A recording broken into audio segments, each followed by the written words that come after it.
Keith, what's going on? What's going on, brother? All right, what we're going to do, we want to have a conversation about you. Tell us how you got started in MMA and what got you into this lifestyle. Why did you choose this lifestyle? After I got out of high school, I was a wrestling state champ. I had a couple of offers to go wrestle a couple of colleges. Joined the Marine Corps. When I was in there, I seen a lot of war. When I came out, wasn't doing really well. I was having trouble adjusting. I was having a lot of issues with PTSD. I was angry all the time, and it very well was going towards a dark place. I'd always been a fan of the sport, and I just out of the blue went through the phone book, found a gym, called them up, and showed up. And then as soon as I started training, made a huge difference in my life. I was hooked. Honestly, at this point in my life, I've been at this for a long time, and it's been pretty much an everyday thing since I started.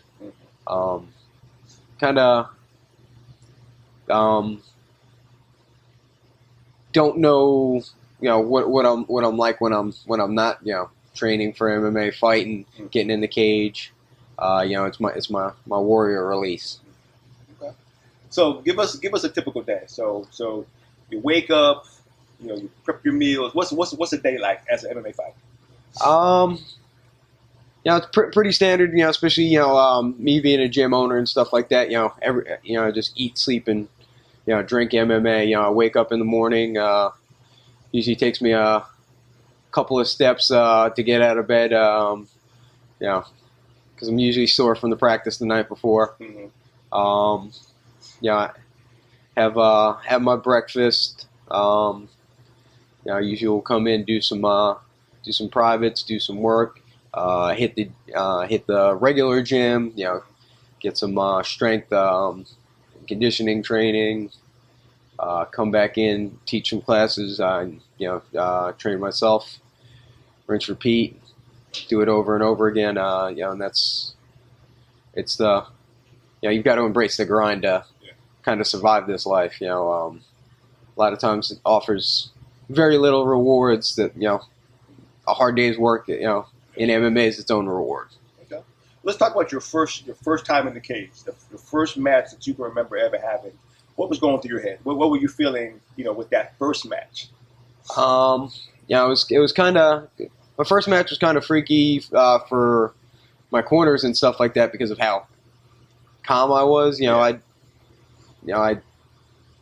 been at a war not very long. Mm-hmm. I saw them pat the guy down. I was like, okay, they patted him down. He didn't have a weapon. Mm-hmm. I'm good to go. It felt like home. It's the closest thing that I've found to like a firefight. Yeah. You get that adrenaline surge. You can ask a lot of fighters. A lot of times, like the fight kind of comes back in flashbacks, like when it's like right over. Mm-hmm. Just because you got so much adrenaline pumping, your body doesn't process it all right away. And it's the same with like a firefight. Like we wouldn't really even remember what happened until we got back to the hooch and just sat around and just kind of decompressed. So it's very similar. And I was calm and relaxed in there, and pretty good victory. Okay. So as an amateur, what were some of the gyms that you were part of that kind of groomed you into the star you are now? You say you had a very, was your amateur career that really got you going, or when you became a pro, it all sunk in? How would you say your evolution came from? I actually started out at Charles Hannabrink's. He was him and Pat Sweet were my first instructors. Which is funny because it came full circle. Now our gyms merged, and now it's under Modern Warrior. Mm-hmm. So it was a trip back home. With my amateur career, I spent my whole amateur career with Hannah Brinks and stuff, and then wound up branching out, training with some other gyms. Trained at Team Higheston for a while. We still have a great relationship with them. And then we wound up opening up Pat Sweet and myself wound up opening Modern Warrior MMA up, and then we wound up combining with Hannah Brinks. I also will train with Team Alpha Male very frequently. Currently, that's where I split my camps with for most fights. Just because it makes so much of a difference in getting that next level training. Getting guys that are going to put you in bad positions, so you've got to react to get out of it. Okay. So now that you're a pro, where do you see you now as far as your division is concerned? Do you consider yourself the best in the Southeast? How do you see yourself as a pro now? As a pro, I consider myself, on that national, international level. Not huge on rankings, but I know in a lot of people's minds they got me ranked number 1 in the Southeast. Ranked high on the East Coast. I'm ready for those those big national level fights, international level fights. I just put the best guy you've got in the cage with me. I don't care if people used to shoot at me. Let's just a fist fight, and I'm pretty good at those. I know that's right. So do you feel that you've cleaned out your division? Name some of your best matches that you can say you've had as a pro in the Southeast that you consider I cleaned out my division because I fought these guys. Name some of the guys. I just fought Solon Staley. Before that, Damon Blackshear. I've Fagler, Rodrigo Lima, Andrew Whitney. There are a few guys in this division that I haven't fought and I haven't beaten. We've been, importing guys just to get in the cage with me. At one point, I fought Charles Rosa at 155 pounds. I'm a bantamweight. It wound up it was a short notice fight. I had to step up. And that's UFC talent right there. And that was a barn burner. And I was fighting up 2 weight classes from what I fight at. Okay. So I know I can fight with that, that level of talent. Just need the opportunity. So what do you want next for yourself? What is your next 3 to 5 years to look at for you as a pro in the sport of MMA? Climbing up that UFC list. That's that's the only goal there is. If you're fighting MMA and you ain't fighting, to get to that next level, and then you ain't fighting to get that belt, that belt, you might want to pick a different sport. Okay. I hear basketball's nice. So we have a fight coming up January 27th. What do you know about your opponent? Me and him have scrapped before. Okay. He's a tough dude, actually very similar to my my last opponent. Heavy-handed, compact, strong. But I think I've got the ability, the skill set, to repeat what happened last time. Yeah. Now, a lot of fans don't have the opportunity to talk to fighters and kind of learn about them and kind of get in their head. What do you want fans to know about you? What makes you different than anybody else that's out there? My life experience. I've been to war. I've been shot at, blown up. I've lost a lot of friends. A lot of what I do is, I've literally had somebody give their life for mine. I owe it to him to make sure my life means something. That's the biggest driving force, behind why I do what I do and why I'm still chasing those goals. I want to make those guys proud. When I go to my reunions, all my brothers come up to me and tell me love what you're doing, man. Putting 3-8 on the map. This fight, I know a bunch of my guys already bought tickets. They're going to be there. I'm going to have that Marine Corps support. just so everybody know, Devil Dog talking to Devil Dog. Hey, raw. What it is. All right, that's my little hype train. So back to it. So 864 is on the scene. You know, they're putting you down as the main event. You know, tell me about that promotion and what are they bringing to the table different than what you've seen before? They're doing big things. You know, treated me great. You know, I think they're really stepping up. You know, as far as, you know, with they're treating the fighters. You know, even though they're not fighting on the UFC level yet, you know, they're pushing it, and they're gonna. You know, anytime somebody like that comes around, it's got to raise the level for all the other organizations. So, like, you know, I'm very impressed with what they're doing. You know, I'm glad to be, you know, the main event for their first card. You know, they've treated me great. You know, I can't say enough. You know, it looks like, you know, they're going to be doing big things for a while to come. So let's talk about Team Alpha Male. I know you go train out there from time to time. What do you look for at a camp of that level that you're not getting no place else? I mean, you know, what can I say? Like, you know, there's, you know, you look at the talent level, especially my weight class that they have there. You know, it's a room full of swimming with sharks. You know, and that's what I want. You know, you never get better being the best in the room. And, you know, in a room like that, nobody's the best in the room for every second of a practice. You know, there's just too much talent there.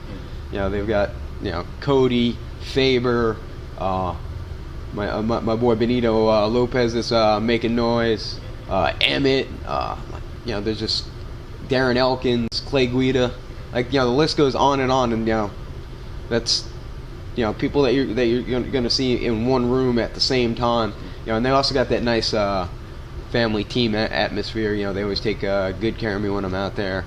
You know, and it's just a great training experience all around.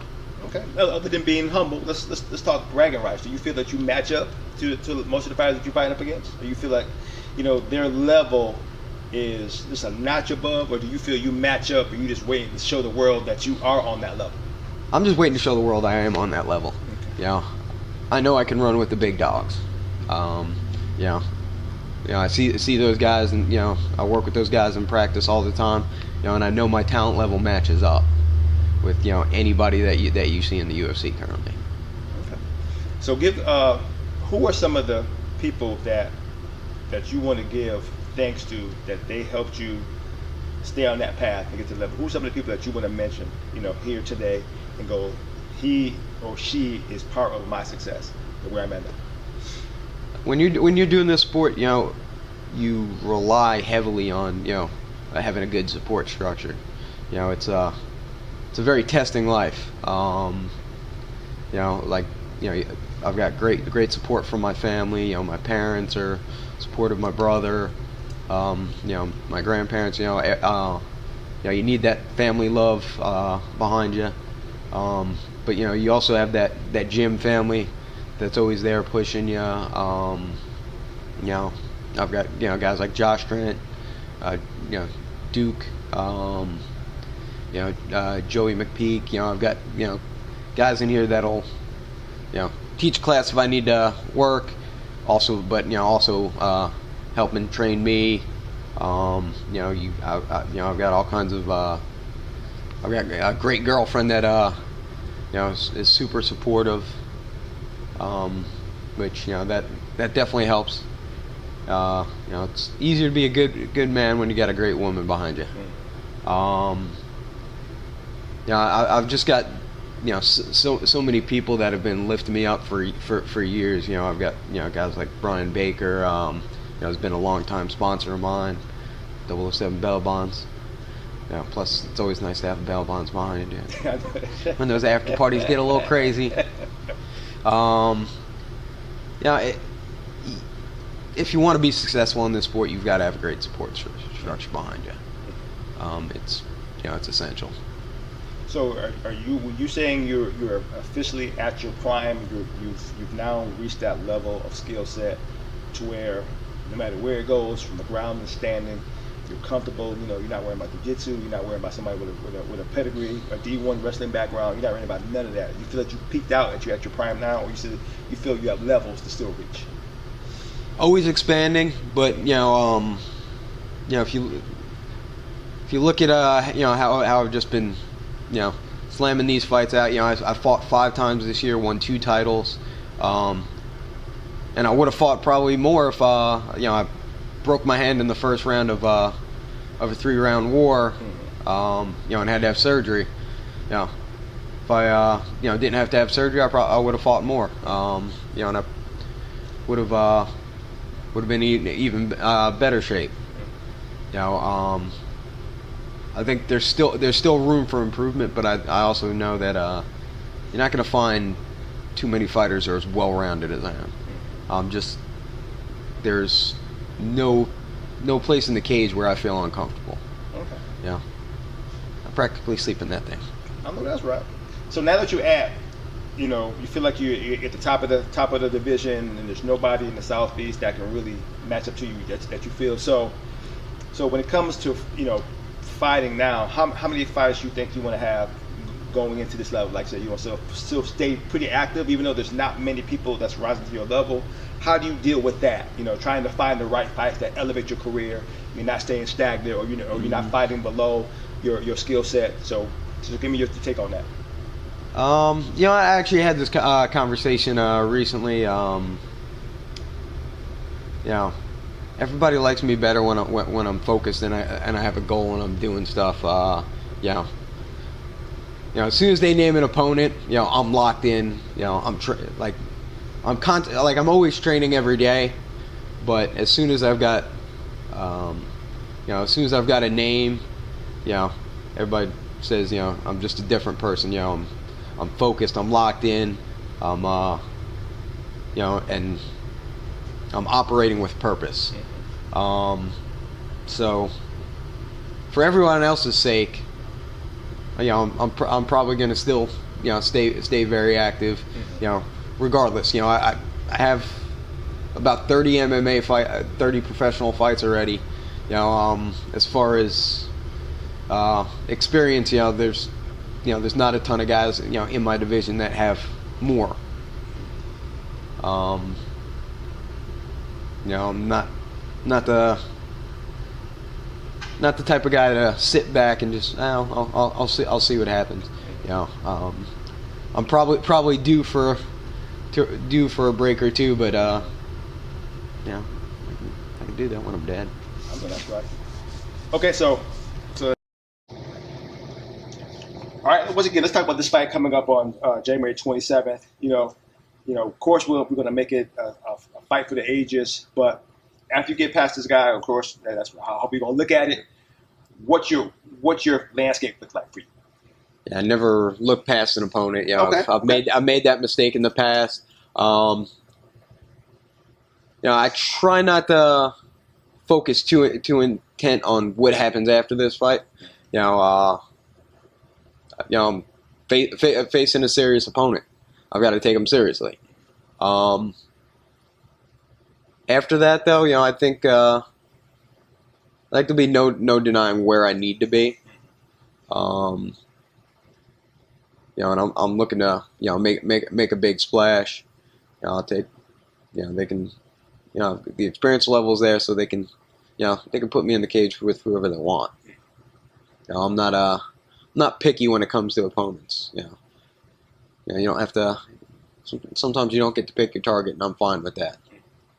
So all I gotta do is put them in the cage and lock the doors, and it's go time.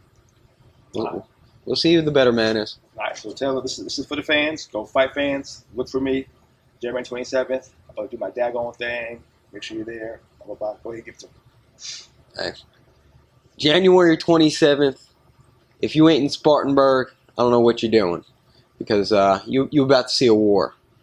I'm a Marine. That's what we do.